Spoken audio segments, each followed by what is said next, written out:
Is it time to buy Netflix and chill? NFLX stock is down over 30% today following weak first quarter 2022 results. We're going to talk about those weak results and why I think it's possible for Netflix to outperform the major US indices in the years ahead. We're going to talk about their valuation, all this and more. If this is your first time tuning in, my name is Daniel. You're watching Unrivaled Investing. This is a no hype, mission focused channel trying to find you exceptional companies, unrivaled investments. And full disclosure, this is not financial advice. And at the time of this video publication, I did not own shares in Netflix stock. So previously I did a video on Netflix following their fourth quarter 2021 results where the stock had dropped about 20% on slowing subscriber growth. Now the stock's dropping over 35% following yet another disappointment. I think this is just a perfect case study in why having some sort of basic valuation framework for any investment you have is important for you to say, hey, here it's cheaper, here it's expensive, here's a price that I'm willing to pay. I called out in the last video when it was closer to $300 a share that I would be more interested at $200 a share based on basic, execution of the business. Here it is. The stock's closer to 200. Now let's size up their execution. Are they delivering, and why is the stock dropping so significantly? Well, on first glance, looks all right. You're talking about 10% growth, 25% profit margins, which is quite nice, 1.6 billion in net income, and 800 million in free cash flow. That does look good. But then you look at their subscribers and you go, oh, wow, this is really bad because they lost 200,000 subscribers and looking at a 2 million subscriber loss in the second quarter. This is so bad that this chart that they've historically updated over several years, which shows their guidance in the gray and then the green or red based on the outcome in terms of change in subscribers. This is so bad that they would put, guidance here, but then the actual down here, they're not updating it for this quarterly presentation. So why is it so bad? First, a lot of folks will point to the increasing competitive pressures. You're seeing Disney, Amazon Prime Video increasingly taking shares. So that is worth calling out. You're also going to get Wall Street nervous because they spent nearly $600 million on marketing last quarter, nearly 800 million in marketing the prior quarter. And this is, this should get Wall Street nervous because wait a second, can you get expanding margins when you're spending hundreds of millions of dollars and you're still declining with your subscriber base? That does make investors nervous. Like, hey, you're going to have to spend even more on marketing in the years ahead. So why are they reporting such weak results?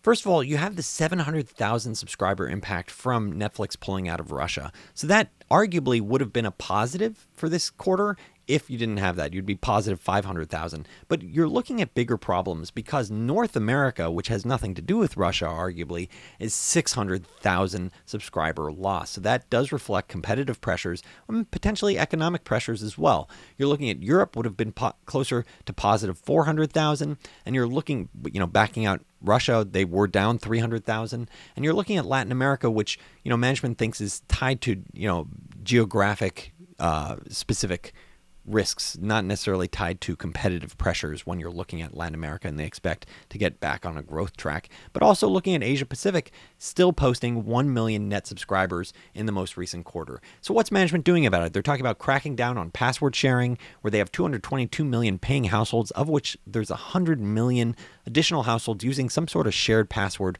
with 30 million alone in North America. They're also talking about buying independent gaming studios like Boss Fight Entertainment and Next Games, as well as even moving into advertising, where Reed Hastings, founder of Netflix, talks about those who follow Netflix know that I've been against the complexity of advertising and a big fan of the simplicity of subscription. But as much I'm a fan of that, I'm a bigger fan of consumer choice and allowing consumers who'd like to have a lower price and are advertising tolerant get what they want makes a lot of sense. Launching over the next year or two. This definitely makes Wall Street nervous for a lot of really good reasons. One of which is like, wait a second, you're looking at potentially lower margins because you're going to possibly have to spend more on marketing. You're looking at cracking down on shared passwords. That means the low-hanging fruit of adding new subscribers, that is gone. You've picked the low-hanging fruit. Now you're reaching higher up in the tree in the subscribers that don't want to pay and purposely are sharing their password or using some sort of shared password. Then another aspect is gaming. They have no special advantage in gaming. That definitely gets Wall Street nervous because, like, wait a second, you arguably have a competitive disadvantage versus some of the major players out there, thinking company like Tencent. When it comes to advertising, that can be a huge red flag because, wait a second, is it possible this whole business model could come under pressure if they launch an advertising business model? Because what percentage of their subscribers would say, you know what, I'd rather just watch advertising than have to pay? Is it possible advertising could actually cannibalize their business going forward? And that could be a huge problem for them where it's not clear advertising will actually be net additive for them. So there's a lot of reasons for Wall Street to be nervous. So where does Netflix stock go from here? First, a quick plug where if you're interested in finding compelling ideas, potential multi-baggers that you can buy right now, check out unrivaledinvesting.com. I also share a real money portfolio that has both hyper growth as well as deep value stocks. That's at unrivaledinvesting.com. And if you're enjoying this video, please make a point of hitting that subscribe button. So part of the reason why I think that Netflix can outperform the S&P 500 and major US indices over the next few years is partly because of strategic investors who have bought the stock over time and have been interested in buying the stock in whole over time. You have Carl Icahn closer to 2012 where he bought over a 10% stock stake. You have John Malone, one of the greatest investors in the world in history, Liberty Media, talking about how he wanted to buy the whole company. So looking at the stock price decline, I think a lot of really smart institutions are going to be looking at the stock thinking, hey, what price do I consider buying the whole thing? Now, keep in mind, $100 billion is a little bit rich unless you're one of these really mega companies that can afford it. So I think a lot of people are going to be looking at this thinking, what's the price that I want to buy it? Thinking about the business now, looking at 7 to, let's say, 12% growth this next year, 20 to 30% profit margins long term, $800 million in interest expense, and around 15% tax rate, gets to around a teens to a 20 times earnings multiple for this year, depending on how you think about these various different assumptions.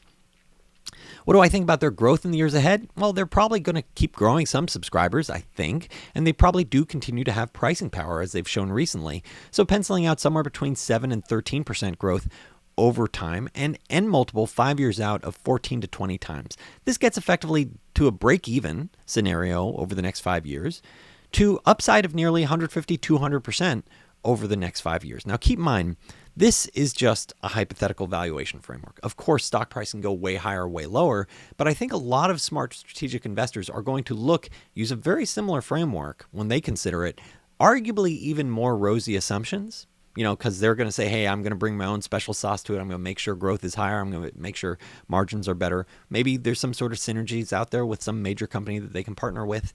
And so I think a lot of smart investors are going to say, what if I could do this with borrowed money and can get an even better return? And so without borrowed money, if you're an investor looking at it, I think you're looking at effectively break even on the downside and upside of 150 to 200%.